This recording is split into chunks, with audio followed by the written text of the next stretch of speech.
গোলামির দিন শেষ, দেশের ক্রিকেটারের কোনো অপমান মেনে নেওয়া হবে না। যে আইপিএল থেকে মোস্তাফিজকে বাদ দেওয়া হলো, সেই টুর্নামেন্টও বাংলাদেশে সম্প্রচার হবে না।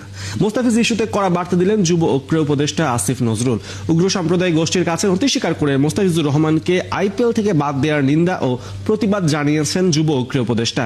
বাংলাদেশে আইপিএল সম্প্রচার বন্ধের উদ্যোগ নিতেও অনুরোধ জানিয়েছেন আসিফ। শুধু তাই নয়, বাংলাদেশ যেন ভারতে বিশ্বকাপ খেলতে না যায় সে ব্যাপারেও দেওয়া হয়েছে নির্দেশনা। বিশ্বকাপের প্রথম পর্বে কলকাতায় 3টি ও মুম্বাই একটি ম্যাচ খেলার কথা আছে বাংলাদেশের। এই ম্যাচগুলো আরেক স্বাগতিক দেশ শ্রীলঙ্কায় সরিয়ে নিতে আইসিসি কে চিঠি দিতে বিসিবি কে নির্দেশনা দেওয়ার কয়েকদিন আগের কথা।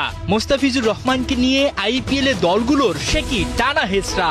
দাম কষাকষিতে 9 কোটি 20 লাখ রুপিতে ফিজকে দলে ভেড়ায় শাহরুখ খানের কলকাতা নাইট রাইডার্স। উৎসবে মাতে পশ্চিম বাংলার রাজধানী তিলোত্তমা। টাকার অভাবে কাটার মাস্টারকে কিনতে না পেরে আফসোসে পড়ে দিল্লি। যাকে নিয়ে এত মাতামাতি, সেই হটকেক মুস্তাকে কিনা আইপিএল থেকে বাদ দেয়া হলো শুধুমাত্র বাংলাদেশি বলে।